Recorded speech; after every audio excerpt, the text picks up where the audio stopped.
Hi everyone, free crochet classes-ல நம்ம brooch pin எப்படி make பண்ணுறது நம்ம லாஸ்ட் வீடியோவில் பார்த்தோம். ஸோ இது வந்து கண்டினியூஸ் வீடியோ பார்ட் 2 நம்ம இந்த வீடியோவில் பார்க்க போகிறோம்.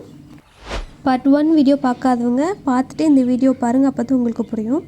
ஸோ இப்போ நம்ம வந்து லாஸ்ட் வீடியோவில் எப்படி நம்ம மேஜிக் ரிங் க்ரியேட் பண்ணுறது, அதுக்கப்புறம் எப்படி ரவுண்ட் ஷேப்பில் நம்ம ஸ்டிச் பண்ணுறதுன்னு பார்த்துட்டோம். ஸோ இந்த வீடியோவில் வந்து சேம் அதே தான் மேஜிக் ரிங் நான் வந்து மேக் பண்ணிவிட்டு, ஸோ நீங்கள் வேறு த்ரெட், அதாவது வேறு கலரில் உள்ள த்ரெட்டு நீங்கள் எடுத்துக்கிட்டு நான் ரவுண்ட் ஷேப்பில் ஒரு லாஸ்ட் வீடியோ நான் எப்படி போட்டிருக்கணும் சேம் அதே மாதிரி தான் நான் போட்டிருக்கேன். ஸோ நான் த்ரெட் கட் பண்ணாமல் நான் அதுலேயே நான் கண்டினியூ பண்ணுறேன். கண்டினியூ பண்ணிவிட்டு நான் ஒரு 3 செயின் நான் வந்து மேக் பண்ணுறேன். மேக் பண்ணிவிட்டு பக்கத்தில், அதாவது 3 செயின்னா நம்ம டபுள் க்ரோஷேவை கன்சிடர் பண்ணிடணும். ஓகே, அதுக்கப்புறம் யானை ஒரு பண்ணிட்டு நம்ம டபுள் க்ரோஷே நெக்ஸ்ட்டு செயினில் நம்ம ஸ்டிச் பண்ண போகிறோம். ஓகேவா? ஸோ எப்படின்னா ஃபஸ்ட்டு செயினில் நான் வந்து டபுள் க்ரோஷே பண்ணிட்டேன், அதாவது 3 செயின் போட்டால் நம்ம டபுள் க்ரோஷேவை கன்சிடர் பண்ணிடணும். அதுக்கப்புறம் நெக்ஸ்ட்டு செயினில் நம்ம 2 டபுள் க்ரோஷே பண்ணணும். ஓகேவா? ஸோ அதுக்கப்புறம் அதாவது அடுத்த நெக்ஸ்ட்டு செயினில் நம்ம 1 டபுள் க்ரோஷே பண்ணணும். ஸோ மாற்றி ஃபஸ்ட்டு 1 டபுள் க்ரோஷே, அதுக்கப்புறம் 2 டபுள் க்ரோஷே, அதுக்கப்புறம் again 1 double crochet, again 2 double crochet.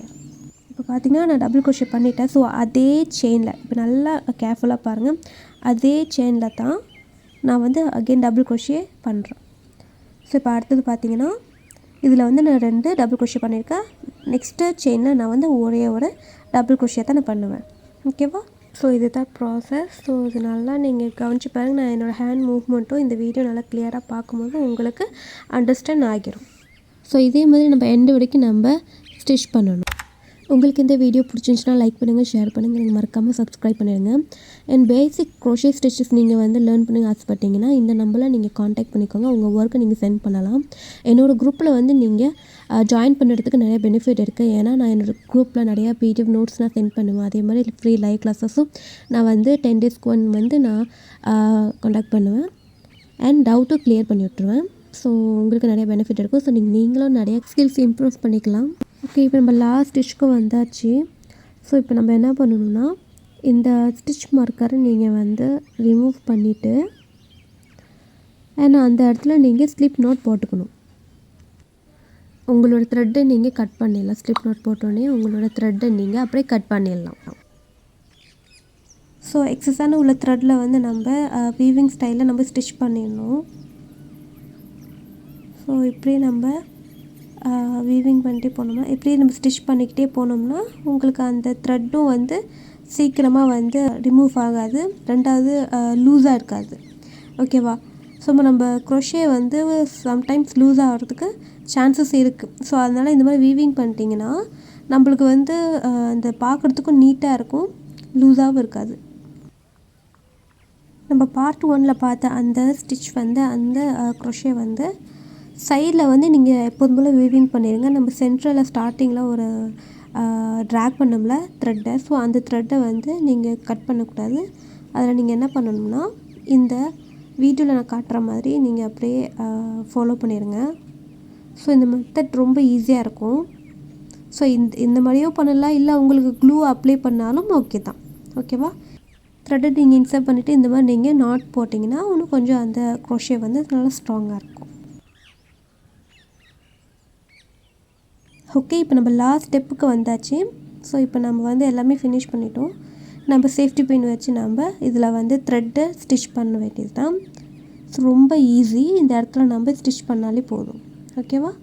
So அதுக்கு நான் வந்து சேம் கலரில் அந்த த்ரெட்டு நான் எடுத்திருக்கேன். நான் வீடியோவில் எப்படி நான் ஸ்டிச் பண்ணுறனோ அந்த மெத்தட்லேயே நீங்கள் ஸ்டிச் பண்ணுங்கள், உங்களுக்கு நல்லா ஸ்ட்ராங்காக இருக்கும். ஸோ உங்களுக்கு ரொம்ப ஈஸியான டெக்னிக்காலாம் உங்களுக்கு நான் சொல்லித்தரேன். ஓகேவா? இதே மாதிரி நீங்கள் ட்ரை பண்ணாலே போதும்.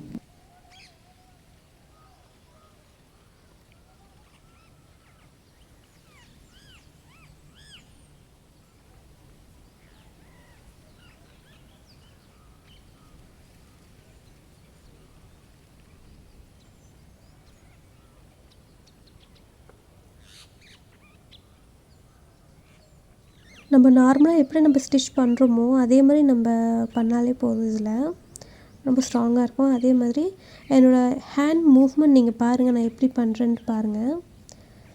ஸோ இதை எக்ஸ்பிளைன் பண்ணாலுமே நீங்கள் பார்க்கும்போது தான் உங்களுக்கு நல்லாவே புரியும்.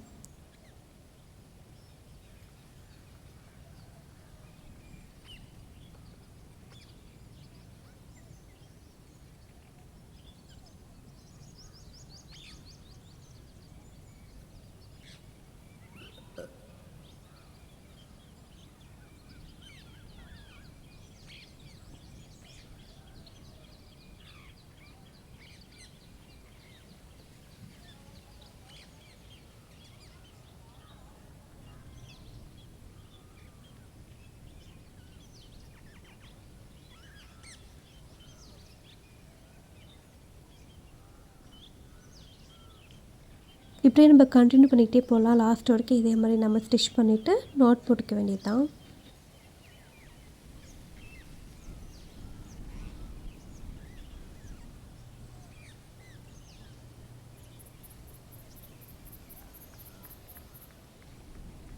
உங்களுக்கு இன்னமும் அந்த மாதிரி டவுட் இருந்துச்சுன்னா, இன்னும் கொஞ்சம் லூஸாக இருக்கிற மாதிரி இருந்துச்சுன்னா நீங்கள் B7000 நீங்கள் யூஸ் பண்ணிக்கோங்க.